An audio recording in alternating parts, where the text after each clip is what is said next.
ខ្ញុំពិតស្មោះស្ម័គ្របែបនោះទេសូមបារមីព្រះអង្គ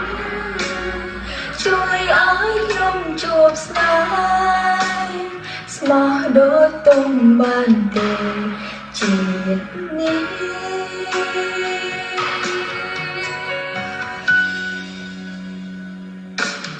ខ្ញុំចង់បានបរំអ្នកណាអាចមើលថែខ្ញុំបានមិនធ្វើបាបផ្លេចចិត្តឲ្យសំឡេងមកតែខ្លួនប្រាណ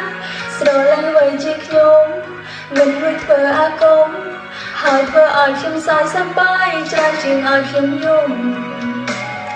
តើមាននោះកើតហើយឬនៅរះនៅtừខាងណាគ្រូបញ្ជាបង្ហាញផ្លូវសូមបងឲ្យពួកយើងឲ្យជួបគ្នាទៅខ្ញុំកំពុងតែរងចាំគេចូលใจទៅជាច្រើនមកចង់តែឆាប់មិនបែកទេអត់តែរូបមុសាសំដីអស់មករំលែកកំហានយកលេខជាសាច់តែជាលោកគេក្តីមានតែនេះមកអ្នកដែលអាចមើលថែខ្ញុំបានមិនធ្វើបាបលើចិត្តឲ្យសំឡេងមកតែខ្លួនប្រាណស្រឡាញ់អ្វីជាខ្ញុំ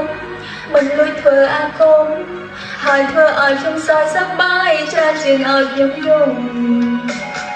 តើមានឱកាសហើយឬនៅរៀននៅtừខាងណាគ្រូបញ្ជាបង្ហាញផ្លូវសូមបងវាយពួកយើងឲ្យជួបគ្នាទៅខ្ញុំកំពុងតែរងចាំគេចូលใจ